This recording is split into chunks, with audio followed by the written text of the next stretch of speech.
এবারই দেও হয়নি ফেরা ঘরে। আমি এখন যে গাছটির সাথে দাঁড়িয়ে রয়েছি, প্রিয়জন ছাড়াই মূলত কাটে সচরাচর প্রত্যেকটা জায়গাতে থাকে এগুলো। এটা হচ্ছে পেয়ারা গাছ। নিঃসঙ্গতা কুরে কুরে খায় দেখেন পেয়ারাগুলো মুখে কিভাবে ধরেছে, হাসি। আলহামদুলিল্লাহ। আমি যে প্রবাসী, গাছটিকে দেখেন আমি যে প্রবাসী। এটা হচ্ছে সবাই ভাবে প্রবাস মানে রঙের দুনিয়া, কেউ পেয়ারা তো ধরেছে। দেখে না এই বুকে কি যে যন্ত্রণা।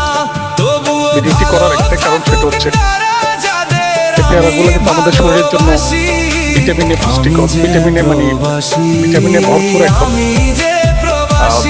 বিশেষ করে প্রত্যেকটা সবুজ জাতীয় খাদ্যের মধ্যে কিন্তু ভিটামিন সি রয়েছে, এক একটাতে এক একটা ধরনের ভিটামিন। তো আসলে গাছটিকে যখন রোপণ করা হয়েছে তখন একদম ছোট ছিল, থেকে বড় হয়েছে।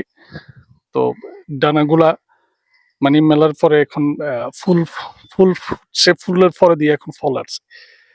ততটুকু আমরা যারা বিশেষ করে ফেসবুকে যারা আমরা কাজ করতেছি বা করবো আগামীতে, এই জিনিসটা মনে রাখবেন সবসময়। আপনার ছোট থেকে বড় কখনো আপনার ভিডিওতে মানে বা আপনার যে কোনো কিছুতে সাথে সাথে কিন্তু সুফল পাওয়া যায় না, সময় লাগে, সময় নিয়ে কাজ করতে হয়। সব মিলে ধৈর্যের একটা ব্যাপার স্যাপার। আমি সবসময় প্রত্যেকটা ভিডিওতে বলি, মানুষের এখানে কাজ করতে হলে সবচেয়ে প্রথম জিনিস হচ্ছে ধৈর্য লাগবে। ধৈর্য হচ্ছে মেন কাজ। যেমন আমি আমার প্রত্যেকটা ভিডিওর মধ্যে আমি দেখা যাচ্ছে 40-50টা ভিউ আসে মাঝে মধ্যে, তারপর আমি ভিডিও করে যাচ্ছি একমাত্র ধৈর্যের কারণে। না হয় আমি এখানে ভিডিও না করলেই চলে। দেখেন ভিডিওতে আমি গাছপালাগুলো দেখাচ্ছি,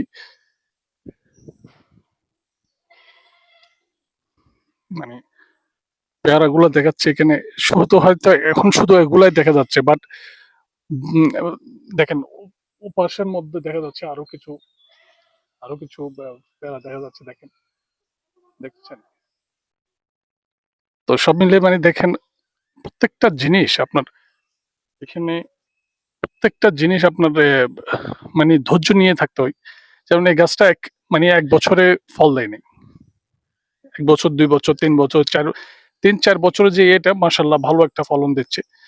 তো প্রত্যেকটা জিনিসই এরকম, আপনার কর্মের মধ্যে যখন আপনি শ্রম দেবেন, সেই শ্রমের সুফলটা কিন্তু আপনি ধীরে ধীরে পাবেন ইনশাআল্লাহ। তো সবাই ভালো থাকবেন, সুস্থ থাকবেন। আসসালামু আলাইকুম।